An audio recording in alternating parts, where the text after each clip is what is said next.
Ladies and gentlemen, your featured comedian for the night is also a good friend of mine. I have been on tour with him.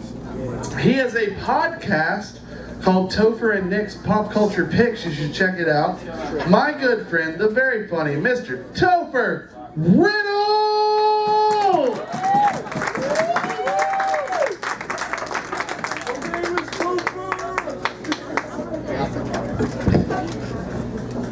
Hey everybody!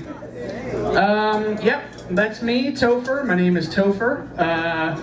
Though a lot of my comedy friends especially have given me the nickname of Tofeezy. Yeah, alright. So if any of you ladies after the show would like to give old Tofeezy a squeezy, I'm sure that can be arranged. Some guys too, like, you know, like I'm not gonna... Depends. I've had a song stuck in my head all day, and it's because I was at a Halloween party and at a house, you know, like parties are, and everybody kind of at the end of the night passed out, drunk all over the floor, and I was trying to be one of those people, but over on the couch I could hear a young couple having sex because I kept hearing the girl say, "Oh, Mickey, oh, Mickey," and I was just like, oh, please let her next words be, "You're so fine. You're so fine, you blow my mind. Hey, Mickey. Hey, Mickey." They weren't. Those were, I believe her next words were, "Ow, you're on my hair." I got stuck in traffic on the way here for like 20 minutes, like nothing moved. And I was getting really upset about this, but then I looked ahead at the car in front of me and I was like, you know what? I'm a little tickled by the irony of being stuck for 20 minutes behind a Ford Escape. A friend of mine had a birthday yesterday, and I started thinking about mine, and like I feel like I'm well into my 30s, like now that I'm 30, and I thought like, oh, I'm in my 30s now, I've got everything figured out, I know how the world works. And then the other day I saw a FedEx truck delivering something to a UPS store, and now nothing makes sense to me anymore.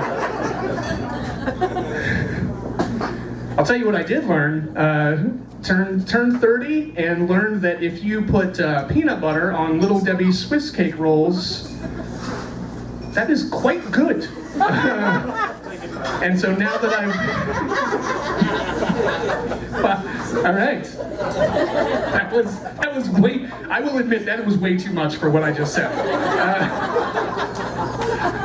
That was hilarious. Thank you so much. I don't know who you are, but I love you. You're gonna get a squeezy after the show. But now that I've learned that about this delicious treat, you know, I've invented the peanut butter Swiss roll. I'm probably not gonna make it to my next birthday, but I'm okay with that. I made the mistake of going grocery shopping recently while I was really hungry, and I bought a party-sized bag of Cool Ranch Doritos, and even though I was the only person who attended that party was over pretty quick. A friend of mine told me, he's like, you know what those glasses, you know what you kind of look like? You kind of look like Fat Superman. And I was like, I do kind of look like Fat Superman. And then I started thinking about the kind of emergencies that Fat Superman would get called in to help with. Like, oh no, there's too much ice cream on board this cruise ship. It's gonna sink under the weight. Yeah, don't you worry about that, Fat Superman is here. Oh no, there's a mutant cauliflower attacking this, Nah. Fat Superman doesn't really do veggies. That's not really his style. You're gonna want to call my buddy Vegan Superman for that one. He can help you out. He actually keeps his thick frame glasses on, and adds like a fedora or a trilby. That's Vegan Superman. What's that? The nacho cheese factory exploded. There's cheese all over the streets. That I can help you with. And then I fly in and people are like, oh look, it's a bird, it's a plane, it's a young John Goodman. I like these people over here. I like all of you. No, like, you know, yeah, you're... What you mean These people, oh no. That's, yeah, I said these people. We'll get to that later. So, don't get ahead of me. Yeah, so, I was at Taco Bell the other day because I am poor and I don't respect myself. And they had like a burrito with like ghost pepper sauce on it, and the guy ordering in front of me, he goes, hey, I want mine with extra ghost pepper sauce. And his friend looks at him and goes, oh man, I wouldn't want to be your butthole tonight. Which, you know, fair enough. But for me, that raises the question, like when do you want to be your friend's butthole? Like, I just imagine him being like, hey, what'd you have to eat today? Filet mignon! Oh, man. Good thing I just happened to carry this here genie lamp for just such an occasion. For tonight, I wish to be your butthole, my friend.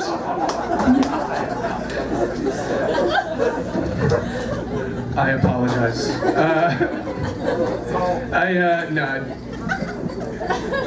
I just found out that my mom is allergic to chocolate, and I say that because I've been trying to figure out the nicest possible way to call her a racist. But see, we're there. So, like she swears that she's not, but like an awful lot of her tweets end with hashtag white power. So,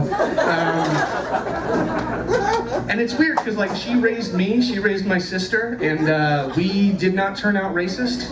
Well, I say that because, well, I don't think my sister could possibly be racist, and I say that because we ordered a pizza once and we got green peppers on it, and my sister was like, why do they call these green peppers if they're not green? And that's when we realized that my sister is colorblind, and so we had to put her down.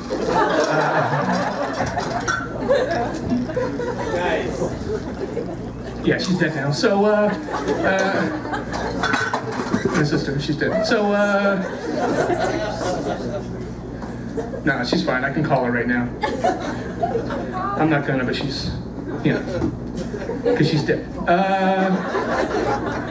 In that joke, she's dead. So, I used to work at Adventure, the Children's Museum, and yep, that's right, racism right in the Children's Museum. But it'll make sense in a second. So I worked at Adventure, and I worked in the gift shop. And one time, this little like 6-year-old white girl like walks into the gift shop, and she just stops and goes, "It smells like Puerto Ricans in here." I know, right? Like that's like my first thought was like, oh my god, I can't believe she just said that.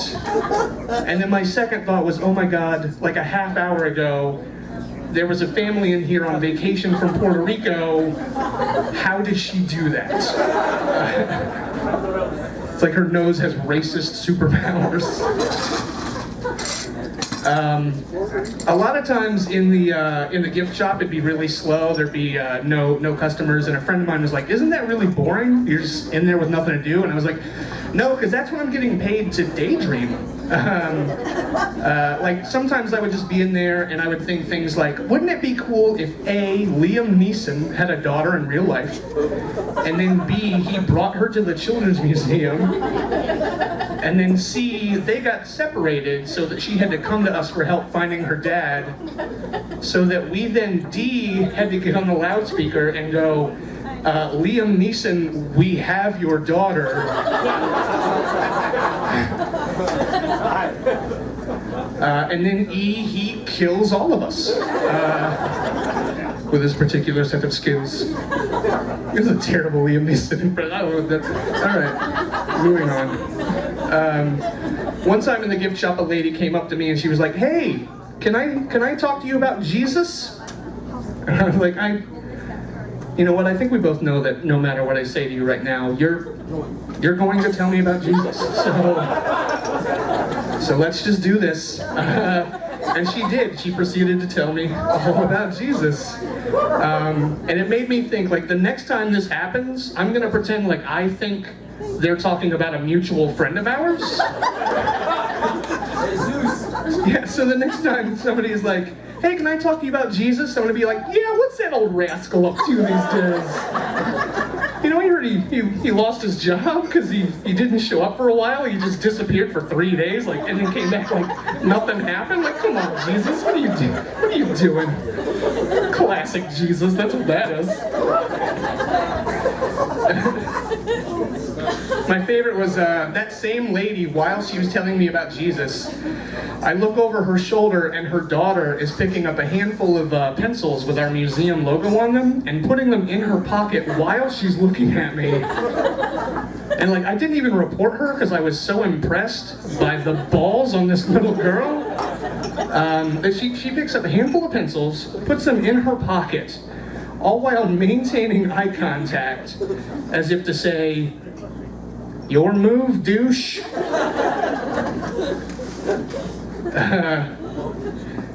What would Jesus do? That's a good tag that I did not write, so we're going to ignore it.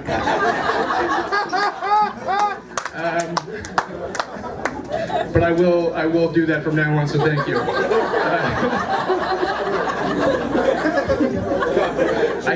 I hope you're okay with getting 0 credit for that. Because that's what's gonna happen. I was at work and I pushed the button for the elevator and it's really slow, so I was just kind of standing there, just absent-mindedly clapping my hands while I waited, just kind of doing this. And next to me in a stroller was a tiny girl, and she's looking up at me and she's clapping. And her mom looks down at her and goes, "Aw, are you clapping because he's clapping? I think she's clapping because you're clapping." And without thinking about it, the first thing that I blurted out was, "Well, sometimes the clap is contagious."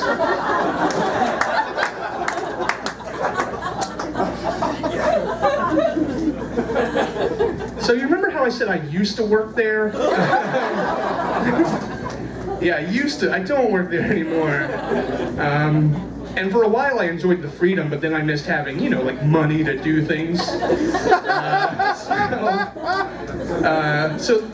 So one day, like somewhere between just watching Sleepaway Camp 2 and looking around my room thinking, like, where would I hide $1 million if I stole $1 million? I thought, like, oh, I should fill out some job applications. And I did. I filled one out, and one of the questions on the online application said, would you steal from this company? And my first thought was, yeah, probably. I mean, have you been to Victoria's Secret? They have some really nice stuff.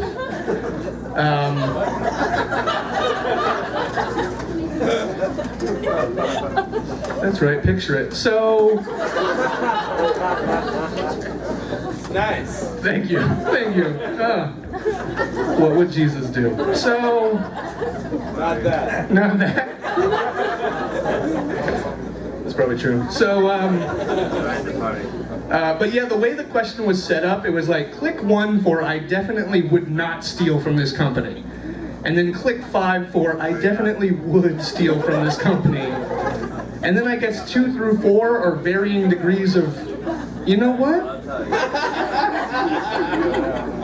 Maybe. Depends on how I'm feeling that day. But yeah, I worked with kids for a long time, but you know, like I don't have any, and I'm not quite ready to have any of my own. So when my best friend who has 2 kids, he pulled me aside and he was like, hey, if anything happens to me, I want you to take care of my kids. And I was just like, ooh, like what do I say to that? Like, oh, you want to give me the most important thing in the world to you? Nah, I'm good. Yeah, no, like I'm just nonchalantly turning down like a second helping of pie, you know? Which I have not done. Exactly, this guy gets it. Ouch, that was hurtful. So,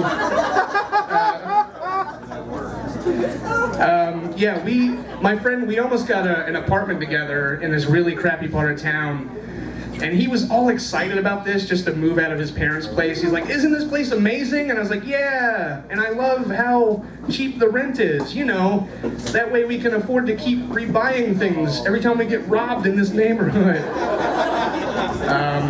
But like the place where I moved after that, like it wasn't much better. Like one time, I could hear my neighbors, like my teenage neighbor was like, hey, do any of your neighbors have anything cool we can steal? And I was like, oh, that's not good. So then one weekend I was going to Charlotte, and I walk out of my apartment with my suitcase, and I see my teen neighbor there, the one who steals. And then I was like, oh no, he sees my suitcase, he's gonna know I'm gonna be out of town. I gotta think quickly. So I put my suitcase down, and as I was locking the door, I pretend to think out loud by going, that's right, today's the day that I'm going to work, and hopefully today's the day that I finally earn enough money to buy some cool things, like a TV and a computer and a Sony PlayStation, all of which are things that I do not currently own. That's right, anybody who breaks into my apartment to rob me, well, that'd be a huge waste of their time. And then I turn around and the guy wasn't even there anymore, he was gone. And so was my suitcase. So, you guys ever worry that your Kegel muscles are too strong? I know that seems like it's out of nowhere, right? But I just ask because like I've been doing the exercises this entire time that I've been up here. So, and release. So, are there any, so stupid. Are there any couples here tonight? Yeah, good for you. I am single, so, yeah, thank you. But that's, again, so hurtful for no reason. I'm gonna do it to myself anyway if you just wait a second, jeez. But yeah, like I've noticed like a difference between the women I liked in my 20s versus my 30s. Like in my 20s, it was like, you know, like, oh, this she's in her 20s, she smells like Britney Spears perfume, and the foolish notion that she's got everything figured out, and it is intoxicating. And now that I'm in my 30s and I meet a woman in her 30s, it's more like, oh, you smell like responsibility and good credit. What's that? Your car's completely paid for. Oh my God, that's so hot. Oh. Tell me again in your sexy voice about your retirement plan.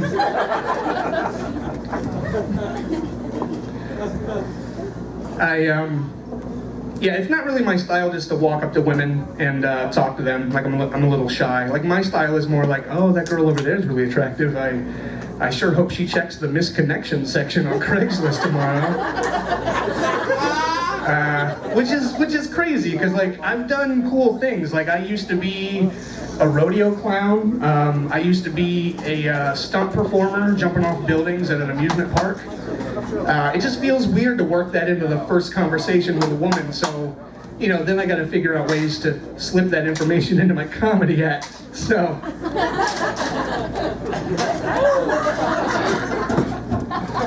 Mission accomplished. That's all true. I was talking to a girl after a show once, and it wasn't really going well, which is fine. But sometimes if I've had a lot of drinks, I can be a little more persistent. Like sometimes I won't stop asking a girl out until she says that magical phrase that I love to hear, which is fine. But in this one case, I was hitting on her, it just wasn't working. And then I realized, like, oh, I think I'm barking up the wrong tree. Like I was barking up a lesbian tree. So then I'm trying to convince her that I'm barely a man. But that didn't work. I was talking to a girl after a show once, and I asked her what her favorite band was, and she was like, oh, my favorite band is Arcade Fire. And I was like, don't even mention Arcade Fire to me. That's how my parents died. And she was like, what? Oh my God, your parents died in an Arcade Fire? I'm so sorry. And I was like, what? No. The band murdered my parents. So I live nearby now, ladies, if you need to know that for whatever reason. And then, like, sometimes I'd get a girl to come home with me. Way back when I used to live out in Pelion. Does anybody know where that is? Oh boy. Okay. So yeah, if you just like go down here, turn right, and just drive into the abyss for like 25 minutes, you'll get to Pelion. And I used to live out there, and sometimes I would get a girl to come home with me, even though I lived out there. And we would start the long drive out into the middle of nowhere, and it was always fun to watch her face and try to pinpoint the exact moment where she starts to think, oh, I'm never going to see my friends and family again.